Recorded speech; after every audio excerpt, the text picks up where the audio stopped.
we had discussed about, you know, letting people know is the whole process of getting your house ready for the market. Because it's not something like, I'm going to sell my house and here it is on the market tomorrow. Let's walk me through the whole process of everything that it takes to actually go from, yes, I'm ready to sell, I've signed the listing agreement, to, you know, getting that for sale sign on the front lawn. Oh, there's a ton of stuff. Where do I start, Tricia?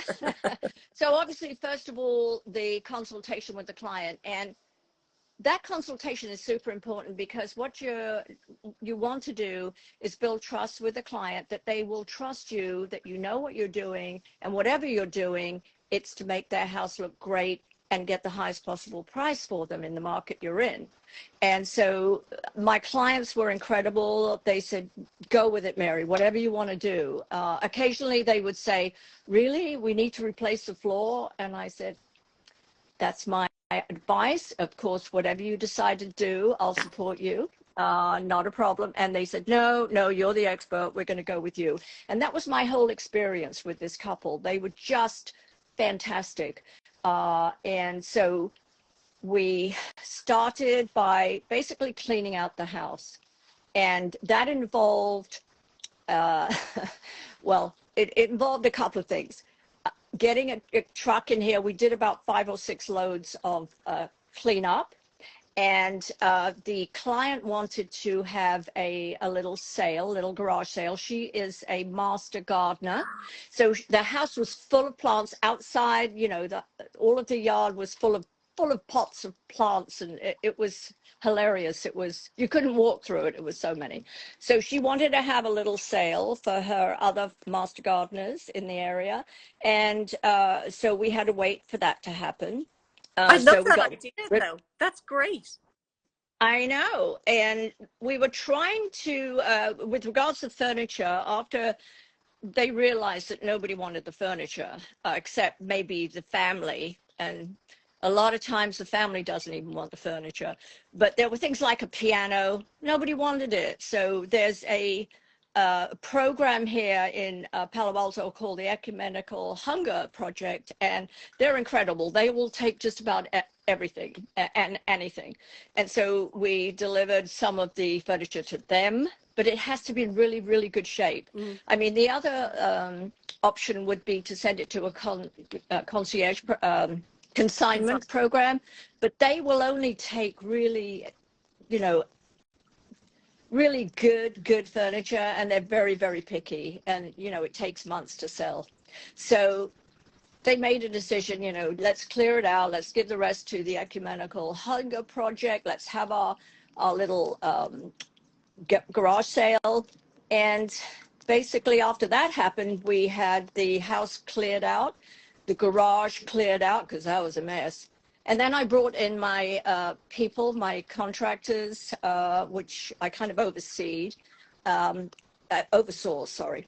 And you have to really gauge what you need to do first. You don't do the floor first and then paint, obviously. And just little things like that, knowing how to do that. You want to do the painting first. I had an incredible painter.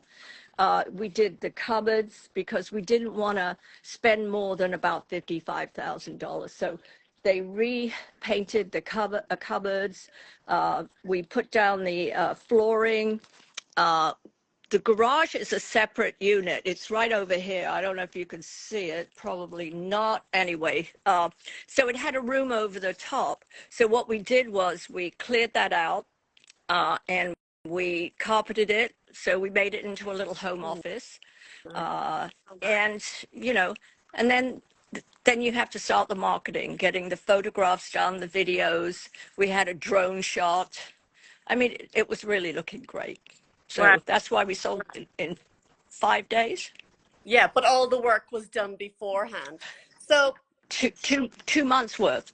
Yeah, exactly. So you're in a very lucrative area. So if anybody's watching this and say they're selling their first home and they don't have the finances, or, you know, they just want to save the little bits, what would you recommend they do to their home before the photos are taken? Before, just like lick a paint, what are you thinking? Well, here's where your realtor's expertise comes into play, because the realtor knows what's going to sell.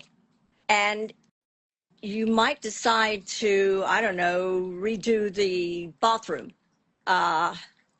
You might not need to. Ah, We did not redo the bathrooms in this house. I'll tell you what's funny. One of the bathrooms had a black toilet in it, but the commode, and we replaced it with a white one. It changed the bathroom. It looks fabulous.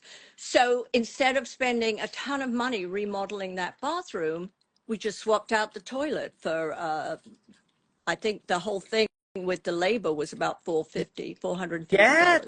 that's really interesting. Yeah, that's really So so. Don't just go hell for leather. I'm going to pick my house pink or whatever you decide. no, no, no, Get your no. expertise in, get the advice, and do it sensibly. The advice, I'm glad you said that word, because obviously it's the homeowner's property. Uh, it's finally, their decision in the end, but get somebody who knows what they're doing to give you some advice. Then you have some options. You can decide what you want to do. Or in this case, in my case, you can let that realtor run with it because they know what they're doing. And it was a labor of love. I love doing this house. It was great. Oh, well, good for you. And I'm delighted it sold for so much over asking. And as always, it's a pleasure to talk with you. And you're just such a professional. I love working with you. And if anybody's interested in reaching out to Mary, you can reach out to her on mary.murphy@compass.com. It's always a pleasure. I've no doubt you're going to come on with some other great advice in the future. And I'd really appreciate that if you would consider it again. And Tricia, can I just